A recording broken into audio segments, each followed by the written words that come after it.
I do see where people are coming from, and here's the line that got me, the straw that broke the camel's back. Okay, I could have used better words. Maybe my tone was off a bit, but at the end of the day, I'm a 23-year-old boy. I don't like blaming circumstances. I'm not giving excuses, but we live in a democracy, right? Now, one of the main pillars of a democracy is freedom of speech.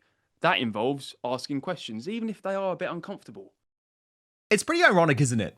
When Big Brother, the TV show named after George Orwell, all of a sudden becomes so Orwellian that people are being booted off the show, having their lives ruined, having their careers ruined, for apparently saying something so terrible, but we're not allowed to know about it. We're not allowed to know what was said.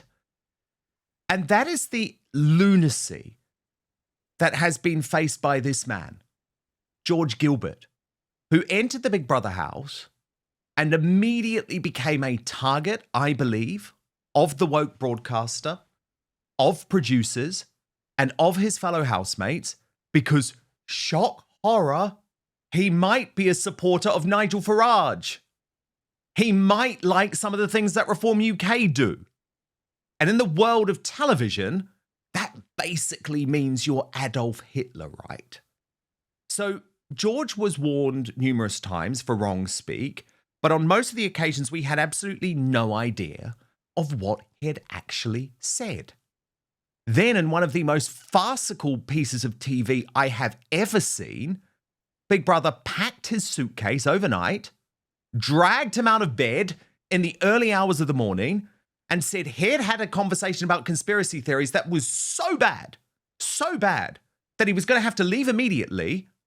But here's the difference from when other Big Brother housemates have been booted out, be it Jade Goody over Shilpa Papagotom or Emily in the past for using the N-word. In this case, not only was Woke ITV not going to broadcast the conversation in question, they were also not going to tell us what was said. It really was the ultimate example of woke dystopian broadcasting. And it's had real consequences too. George Gilbert is now facing misconduct action from his parish council. So this could have serious implications for his career. And as the commentator Paul Joseph Watson wrote, the whole thing is a show trial to make TV normies believe these are extremist opinions when they're shared by the majority of the British public. So it is a great pleasure today to have George Gilbert with us on Outspoken as he launches his own YouTube channel, which is very exciting because that will be an opportunity for him to get his free speech back. But George, I thought it was incredibly important. We've been speaking over the past couple of days for us to have an honest conversation about what you actually said in the House and for people to make their own judgments about whether you deserve to have your career and your life ruined as a result. Now, we've had an in-depth discussion about what was said, and my impression is that this was an intellectual conversation, a political conversation about international affairs, specifically what's been going on in Israel, but Woke ITV panicked. And they panicked and decided, shit, we've got to get this guy out. But I think it's really important, before we go back to those early examples, to talk about what was actually said and what the context was of the conversation that saw you booted from the house. Because I know you're very disturbed that The Sun has characterized what you said based on briefing, no doubt from someone within Big Brother or ITV, as anti-Semitic, because you've insisted to me that you are absolutely not anti-Semitic. And actually, you are on the whole a supporter of Jewish people and a supporter of Israel. So please, the floor is now yours, George. What happened in that conversation that was so terrible that ITV couldn't broadcast it? Well, Danny boy, thank you very much for having me on here and giving me a voice again. It's needed, and yeah, I just want to thank you for having me on. Uh, First, though, on that previous segment, be careful what you say about advance UK and reform, because if we do divide the right more, last thing we want is another left wing party ruling the roost come the next election. So, watch your words, all right? Now, on to Big Brother and why I was cancelled. Obviously, I was warned various times throughout the length of the show. I'm quite subversive by nature. I'll hold my hands up. But the reason why, so you want the straw that broke the camel's back already, yeah? Is that what Yes, you? please. Because I think people are shocked that we don't actually know what you said that saw you removed from the house. Yeah. Well, this is it. Like, someone's leaked. Convenient. Another game. Any publicity is good publicity. Someone's leaked that it was an anti-Semitic comment, and yes, I suppose it could be portrayed in that way. But I'll let you make your own minds up. The conversation started the night after a fellow housemate of mine, Caroline, made a transphobic comment for which she received a formal warning herself. That was quite below the belt, if you pardon the pun. And she was very upset that she made that comment. And yeah, I guess it was unacceptable. But as a result, the following day, when I said my comment, or my fourth comment, um, there was a tense atmosphere in the house. No one really know what they wanted to do with themselves. No one was starting conversations. Everyone was a bit flabbergasted from the night before. And there's a group of housemates in the house. They call themselves the Wolf Pack. It's just three lads. They like a laugh, and I get on with them well. And they were what's called as rage baiting me. They were firing me questions and asking for my opinion on different things, controversial things, and I've got an opinion on everything. So I never shy away from such conversations. We did dabble in the conspiracy theory realm, if you like. I was telling him about Scientology because I've dabbled in that myself. Not a Scientologist, but I'm curious. Everyone should be curious, shouldn't they? So I told them all about that, and then they were saying, "Oh, who built the pyramids? Has man ever been on the moon?" And all this, all that jazz. I don't really have many opinions on conspiracy theories because we'll probably never know the truth. So why waste our time debating them? That's my stance. But someone mentioned Epstein. Obviously, the Epstein Island is probably the biggest conspiracy theory topic of this day and age. And I think, I mean, I don't have much evidence for this, so I'm very shallow in my beliefs, but I think it does line up that it was set to be a honey trap for prominent Western figures, such as Trump or Prince Andrew, for example. We don't know, innocent till proven guilty and all that. We don't know that they are guilty. But I thought a lot of people, well, from what I've heard recently, a lot of people are saying Israel are behind it. Now, again, innocent till proven guilty. It's not right to spread such messages. But I did say, as far as I know, there's allegations that Ghislaine Maxwell's father, Robert Maxwell, worked for Mossad, the Israeli version of the CIA, as I'm sure you're aware. So I said, unfortunately, that is feeding into the anti-Semitic trope of that we've been seeing a lot of recently, and that's also powered by the Israel-Palestine conflict. It's not good for the Jewish community, certainly in this country. So I said, I just want to make it clear, I haven't got an anti-Semitic bone in my body. I am very curious as an individual, and any theory out there or any movement must carry some weight or must leave some questions unanswered in order for them to stand up as a theory.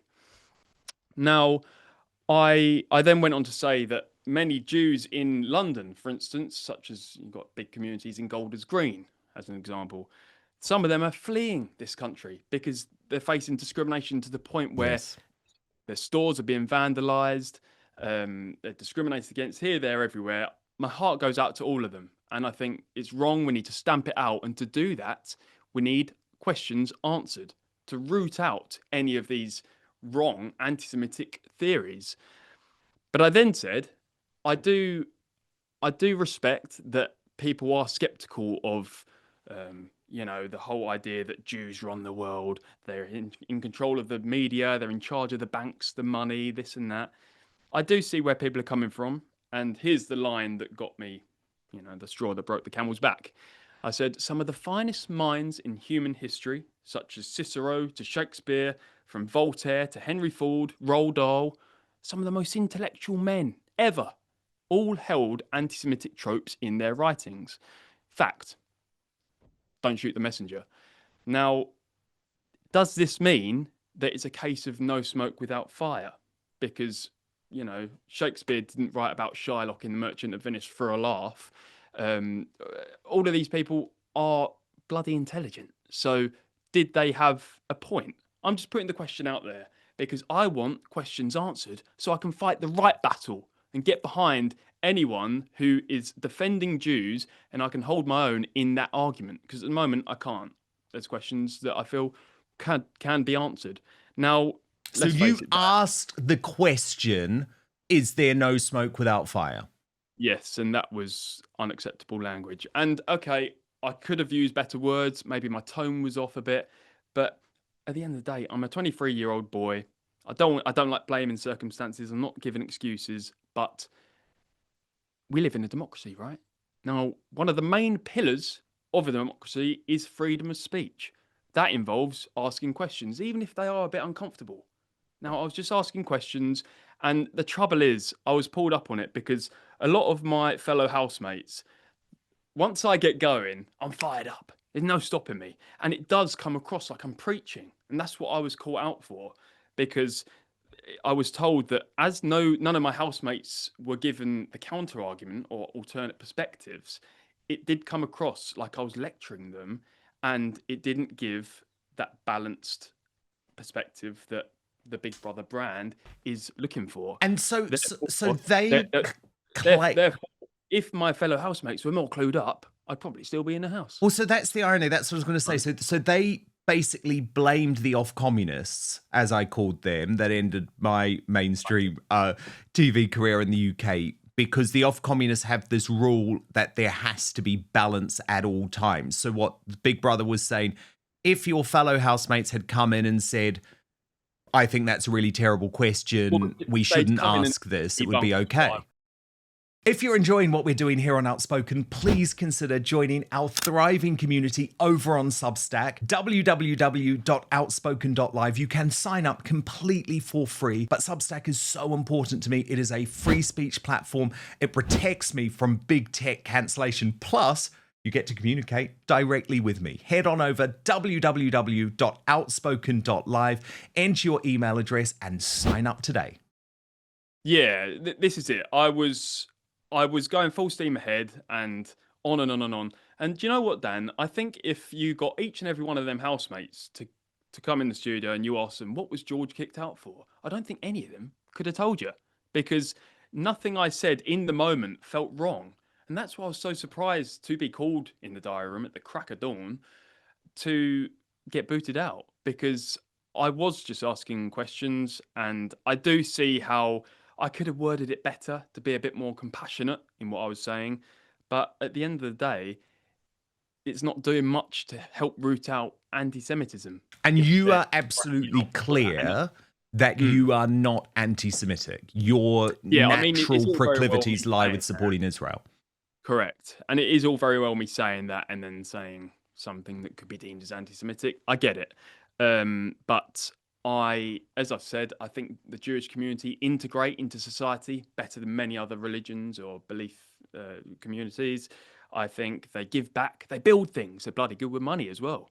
I think they're great people. And I say, come one, come all. But if people are anti-Semitic, I think the best way to put an end to that anti-Semitism is by asking questions and getting valid answers so that we can debunk these theories and flatten them for good. That's my stance, and I think that's a very sensible stance to take, for do say so myself. The real issue that I have is that Woke ITV thinks that we are so stupid, right, that we can't handle that conversation. And I think it's actually pretty damning what they've done to you, because by not broadcasting the conversation, I imagine people are going to think that you have said something utterly appalling. I mean, they've actually said, this is not just so bad what you've said that we can't broadcast it. We can't even say what you've said in a statement. So that's what concerns me. It's this idea that some speech is so dangerous. Some debates are so terrible that actually we can't even pretend that they've happened at all. And that's mad to me. Yeah, well, I think we're all big enough and ugly enough to stomach these conversations. And as I say, I was trying to get to the root cause to defend the Jewish community, and that's what hurts me most. When they just leave it as anti-Semitic language, it looks like I was marching around Nazi saluting, shouting "Heil, you know who," But not there the was a case. As a conversation result, about Hitler, wasn't there, as well? yes, So, yes, so, I'll get so on to that can in a you minute, talk but me? Can you talk me through that? Because that conversation was another conversation that, as a viewer, we had no idea had taken place whatsoever. correct. And I do just want to say, ITV are just looking out for brand Big Brother and their own, brand ITV. And maybe I was just a bit too dangerous. But do you remember back in the day, in the noughties, when Big Brother was really interesting, really feisty? At the beginning of each episode, it just said, beware of flashing images and offensive language. Then you can say what you want. So I suggest we bring that back and let us be adults again. Well, actually, If it's Rye too put up offensive, this then post stop on tuning in. X saying all ITV need to do is put a disclaimer before each episode and have it how it used to be. Easily offended, don't watch. Big Brother shouldn't have Perfect. changed. Keep it raw or get Mhm. rid. And there is the warning. Be prepared for flashing images and offensive language from the start and throughout, because that's the whole point of Big Brother. And we would be very naive if we were saying that in households up and down the country at the moment, there weren't heated debates that were taking place about Israel and Palestine. We would be naive to say those debates weren't taking place. Nanny state, isn't it? Yes, it is. But again, there was this other conversation that took place that involved Hitler. Now, I think that's important that we know what was said, because otherwise you risk ITV also briefing, oh, but he spoke about Hitler. And then immediately, again, that links to this idea that you must be anti-Semitic in some way. Correct. So yeah, I did want to touch on that. So guess how long it took me to rack up my first verbal warning, Dan? I shudder to think. Day one, the very first day, I was called into the diary room, and they did warn me about numerous stuff along the way. But I remember from this one of the reasons was that I said, I don't believe anybody in history was wholly good nor wholly evil. I think it's like the yin yang. There's some good in the bad guys and there's some bad in the good guys. So then mistakenly, I went on to use the most extreme example, Adolf Hitler. He's the guy that most people would probably consider the most evil in human history, rightly or wrongly. And I said, I don't think, if I had to put money on it, I don't think he was sitting there planning the Holocaust going, oh, I'm so evil. I think he was going, this is the right thing to do. Jews are at the root of all of Germany's troubles and we must stop them from existing. He was now we obviously know the way he went about that and the way he thought was wrong. And killing 6 million Jews, of course I wouldn't endorse that. Come on. I mean, even if I did, do you think I'd say that on telly? No. So the point I said was Hitler was therefore misguided. He would have been fed a pack of lies by his entourage, who would fire him up and pass the different laws and policies that discriminated against Jews and persecuted against them. But because I said Hitler was misguided, apparently that's justification of the Holocaust. Now, And so you got an official warning about that, and ITV also decided not to broadcast that. Yeah, it's I think that was, yeah, well, they said it justifies the Holocaust and goes against Ofcom rules, so they cannot broadcast it. Do you think am I a villain, Dan? Well, I think ITV have actually destroyed this show.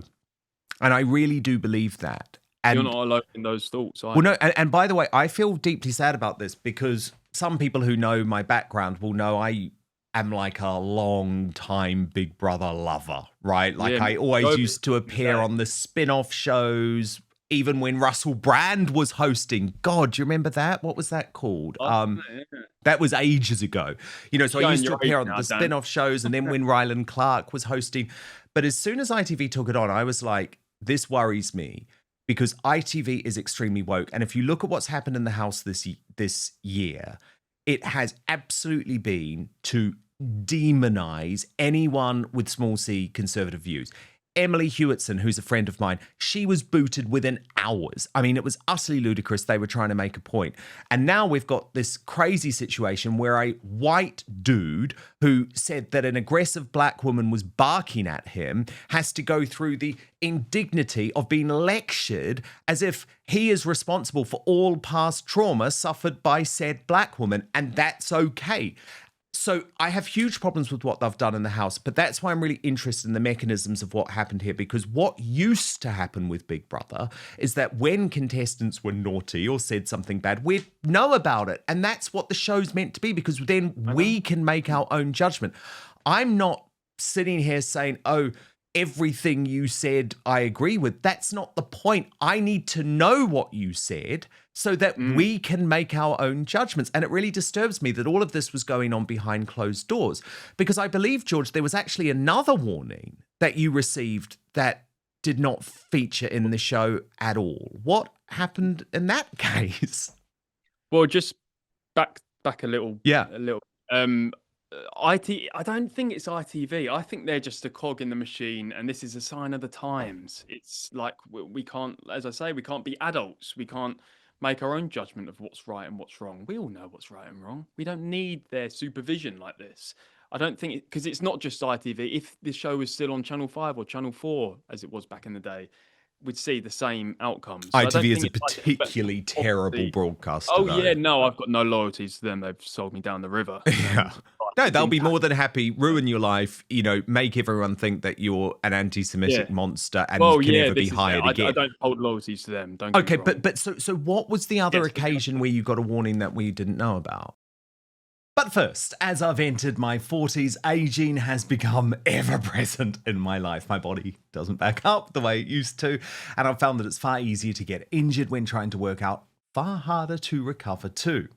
But I believe one of the best aging breakthroughs of the last decade is qualia senolytic. And I'm going to explain why. Senolytics are a science field revolutionizing human aging.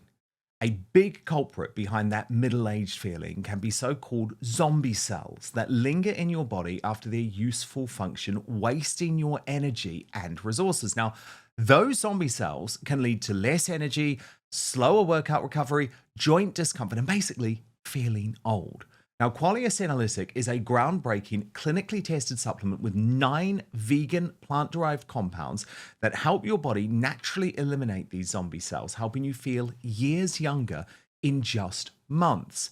But here's what I absolutely love about this product. You take it just 2 days a month, helping your body naturally eliminate zombie cells to age better at the cellular level. Now, since taking qualia senolytic, I felt like I've turned back the clock. I have higher energy, less soreness after exercise, and a big boost in productivity too. That all equals feeling so much better.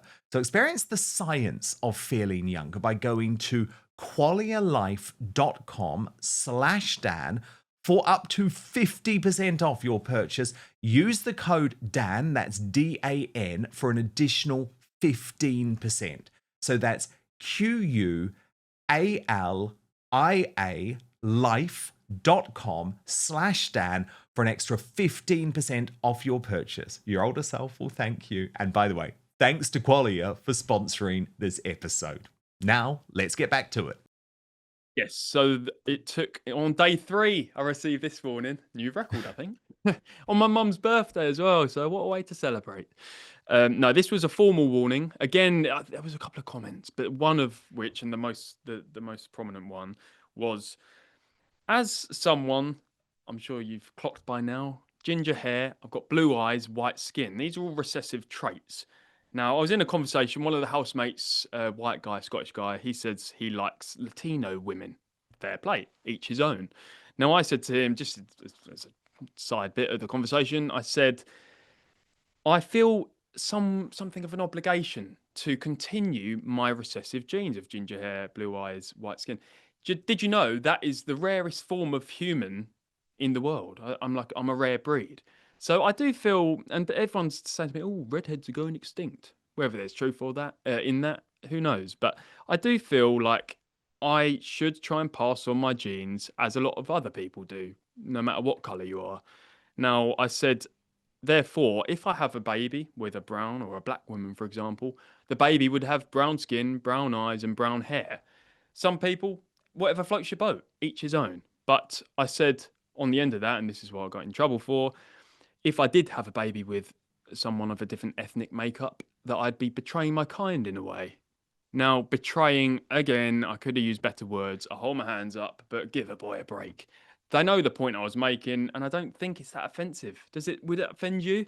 Well, I think it's so shocking that they didn't broadcast that. I know. I mean, we're are all we? big and ugly enough, aren't we? Well, You we certainly are. And of course, I definitely am big enough and ugly enough. Look, I just think we've got to have these debates because otherwise we get into the mad situation of the Meghan Markle interview where she's able to say that the royal family are racist, right? Because there was a conversation that took place about what skin color Archie was going to have because it was a mixed race relationship. Like, I think if we just pretend that conversations about race don't happen, then we're very naive. So I think for me, what's so disturbing is the fact that all of these conversations were covered up. And then I did finally see the warning that you were given in public. And this one was about being homophobic, right? And I can say that as a gay man, I wasn't offended one bit. Basically, you made a comment about a very camp housemate sort of having a bit of a camp personality. That's right. Yeah, so at this point, I never thought I'd last the full 7 weeks. I mean, I'm on day 3. You're like, I'm a goner. What have I got myself in for? Well, I thought, how am I going to last 7 weeks? Truth is, I didn't. But yes, I suppose they needed to give me a warning on camera, and this was the perfect opportunity. So at the end of the day, Caroline, my friend in there who got the transphobic warning, I love Caroline. Not for the comment, don't. But she thought it'd be fun to play a game and try and get the people that always sit on the fence, who don't show their opinions, to give them a chance to kind of rock the boat, if you will. So we played Spin the Bottle, Truth or Dare. Now, we spun the bottle, it landed on me. And everyone knows I call a spade, so I have nothing to hide. I picked truth. And she stitched me right up. She said, say something bad about each and every housemate. Now, that's basically face-to-face nominations. And I think this was the day before nominations day, so proper setting me up for failure. And I did get the most nominations, I hasten to add. But yeah, so I was going around the table just slagging everyone off. I really enjoyed it. But there was one guy, I said he was loud. Another girl, thick Northern Irish accent. I said, I can't really understand you half the time. Bit of clarity would be nice. Another girl, I said she needs to get involved more. She's very standoffish. And then I got to Sam and I said, Sam, I couldn't think of the word on the top of my head. So I was like, Sam, you're very, And I think it was the following day. At the time, Sam laughed about it. At the time, he was running around the table for his dare on the previous round. But he giggled, as did others, harmless. But everyone had a reason to feel offended. But apparently, Faye Shola, a different housemate, she went over to Sam after the game and said, "Oh, Sam, that looked like that offended you. Are you all right?" And then I think he was fine. He was just kind of nudged to try and villainize me. Well, she's a menace, this woman. She is a menace. Yeah, she is a menace because she is this woman who has tried to claim that the contestant Cameron was in some way being racist or microaggressive by telling her to stop barking at him when she was barking at him for going up and trying to put some food back into the pot. So she is a real menace. And look, my overall point about this, George, is that in some ways it almost doesn't matter what you said. Like, I'm a free speech absolutist. I have debates on this show all the time. It doesn't matter whether I agree with you or whether I think that what you said was like bad or that I'm offended by whatever. It's like, we have to have these conversations. If we try and shut down every conversation that is going to offend the woke minority, that is where we end up, an authoritarian society.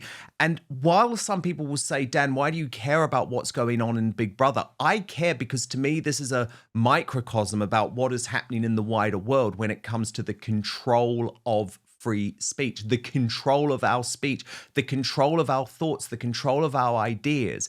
And I've seen that a lot in Big Brother this year, because I know that you said that you thought this woman, Caroline's comments were transphobic. Well, I don't believe they were, George.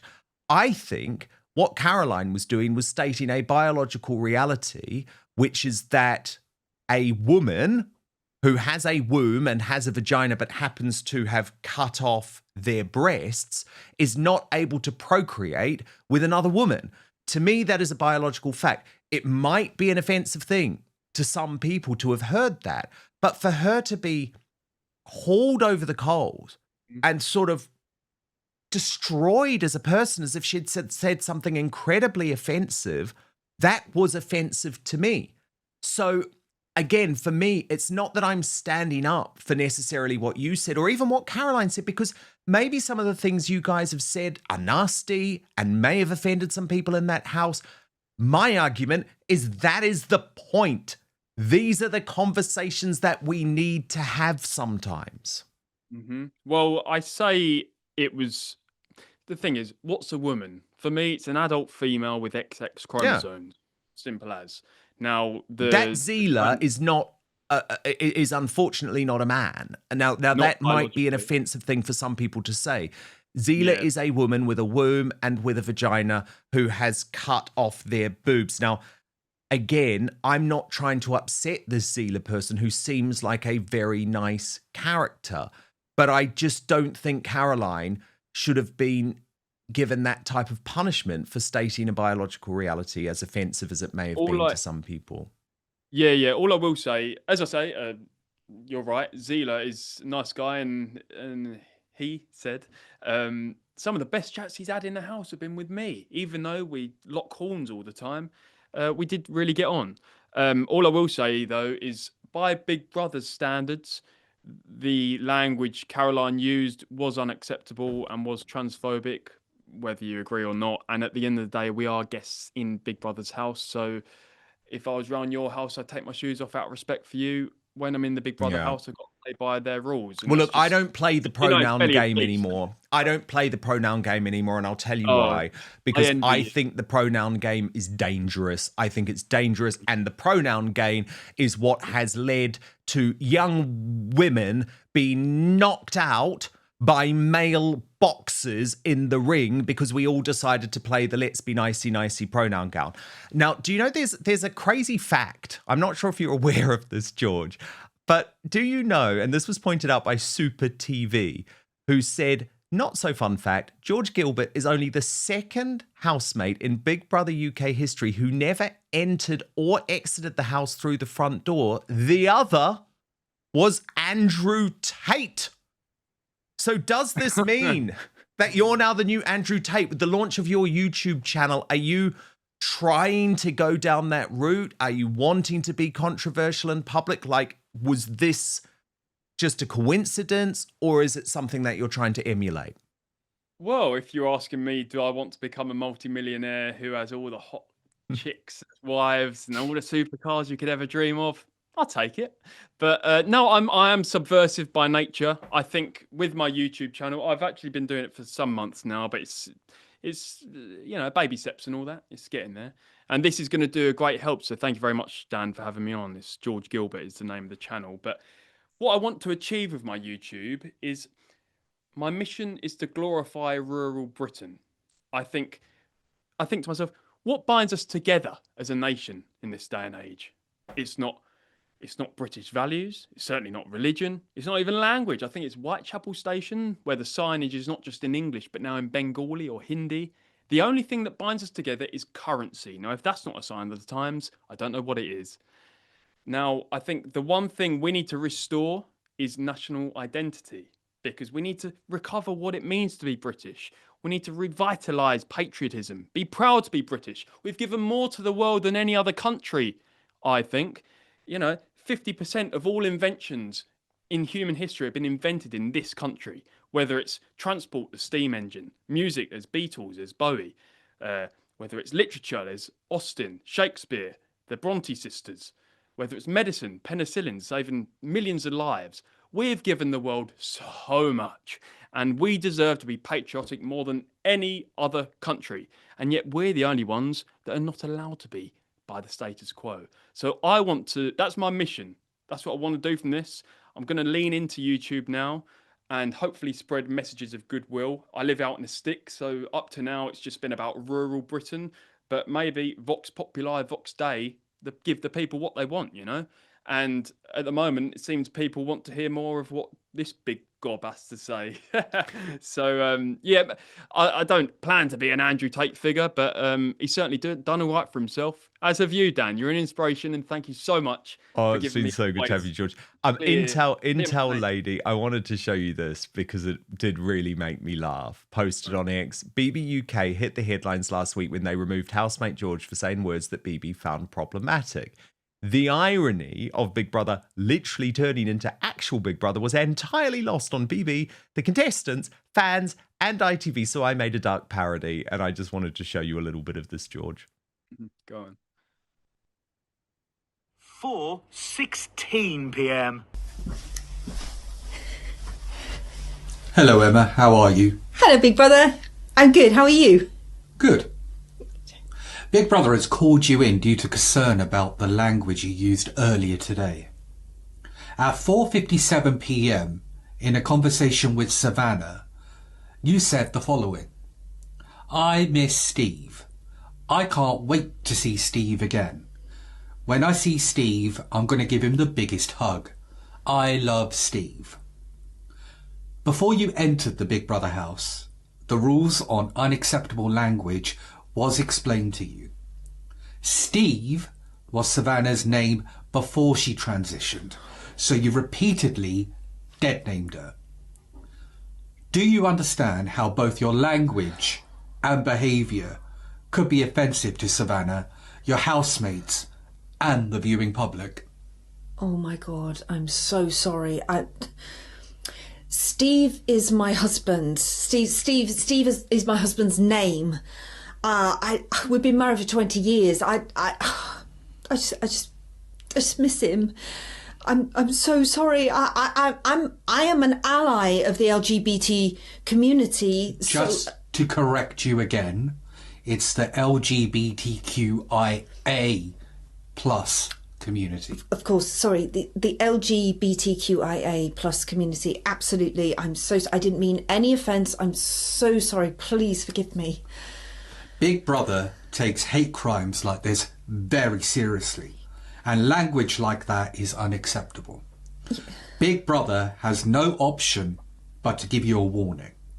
You will also redo the Respect, Dignity and Inclusion training course with Carol that you did before entering the Big Brother house.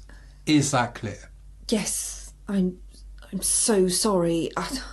It won't happen again. I won't mention my husband in the house ever again. So sorry.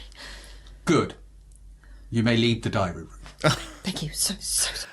And George, look, as a result of this, a lot of people are boycotting Big Brother now. How do you feel about that? Oh, the amount of messages I've had saying, it's gone woke. It's not what it used to be. I'm not watching it ever again. They must have felt some sort of dent from all of this. And it's sad because Big Brother has always been one of my favourite reality shows, as you said earlier. It brands itself as a social experiment with a mix of different people from all walks of life, a plethora of different views and behaviours and beliefs. It's perfect, right up my street. People say, oh, George, would you go on Love Island? No, thank you. But no, I wouldn't, because they don't seem to have it upstairs like I do. And George, just finally, on a serious note, Sorry, go on. this misconduct investigation by your parish council, what's going on there? Well, Misconduct? And this is just based on what you did in Big Brother. Yeah, that's right. So I don't think anything has happened for certain yet. I think people are probably trying. We're quite divided as a parish council. Many are. And are you independent on this council? It's non-partisan, yeah. So, And is it true that you are a reform supporter? Is that true? Yeah, well, I've got my quarrels with reform. I mean, unless I lead a party, I'm always going to have disagreements with people. I disagree with my mum on certain things. But if there was an election tomorrow, I'd certainly vote for reform. I think the current political divide is no longer left versus right. I think it's populist versus globalist. And Reform are the only populist party that look out for the nuclear family, for community, and for small businesses. These are the backbones of our economy and our society. And they're the only people that seem to get it. Now, I don't agree with everything they say, of course, but I think we should give them a chance, and I'm pleased to see they're doing very, very well in the polls. Who would you vote for, Dan? Yeah, well, I voted for Reform UK at the last election, and I've been really open about that. As for the next election, way too much water under the bridge. I think Reform are making some good decisions at the moment, say on mass deportations. I think they're making some bad decisions too. For example, Nigel Farage over the weekend reversing all of the tax cuts, which were in the last manifesto. So it's really, really interesting. But look, I hope this parish council stops the witch hunt against you, George, because we've got to stop this. We've got to stop cancelling people. And that was one of the reasons I wanted to have you on, because it's really important to me that even if someone says something that people are horrified by or that I might personally disagree with, it is not the point. We cannot shut down speech. And have you noticed, it's never people on the left who get shut down for making outrageous comments. It's never Bush Rashake. It's never Narinder Kaur. They're still invited onto all of the mainstream shows, all of the mainstream channels. It's always people who are considered conservative in some ways. So, George, good luck. Thank you so much. I think it's really, really important that you revealed what went on in the House from your point of view. And of course, your YouTube channel, George Gilbert YT, is launching today. So good luck with it, George. And I will be following what happens with you very closely. That is George Gilbert, who was axed from Big Brother for wrongspeak. Okay, to your feedback. Avatar, thank you for the super chat. He says, make no mistake, folks, Keir Starmer is doing this to crush resistance. Speaking about Tommy Robinson, he's going scorched earth on the English people. Go get him, Tommy.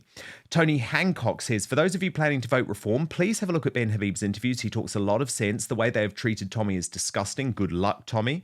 Dean Drawwater says we need to protect our patriots like Tommy. I know he can look after himself, but he's had this nation's back for the last 2 decades. It's time we had his back. And British Rose writes, at what point does the government turn around and say enough is enough and kick Starmer out? How much damage has to be done before it's enough? Okay, time to reveal today's Greatest Britain and Union Jack. As a reminder of your nominees, Jivan Sander, nominated by English Pat79 for calling on the UK to take down British flags since it makes migrants uneasy. Tony Blair, nominated by Cat Brown for being Satan. And Ed Miliband, nominated by Blame Game, who says Labour are bankrupting the country for net zero and Gromit is fiddling the figures. And your results are in, let me get to them, in third place with 10% of the vote, Jivan Sander. The runner-up with 19% of the vote, Ed Miliband. But today's overwhelming winner with 71% of the vote, please God, Donald Trump, don't put this man in charge of Gaza. Tony Blair, the worst Briton in the world today, your union jackass. And today's Greatest Britain is Tommy Robinson, nominated by Met24 Met for his stamina, heroism, and tenacity. Met24 Met says lesser men would have given up long before this. Thank you so much for watching Dan Wootton Outspoken. Please click on my face just to the bottom left to subscribe to this brand new independent news source and turn on the notification bell so you'll be alerted to our brand new live shows, uncancelled interviews, and special royal episodes. Outspoken is also now available as a podcast, so you can listen to the show every weekday on the go, wherever you are.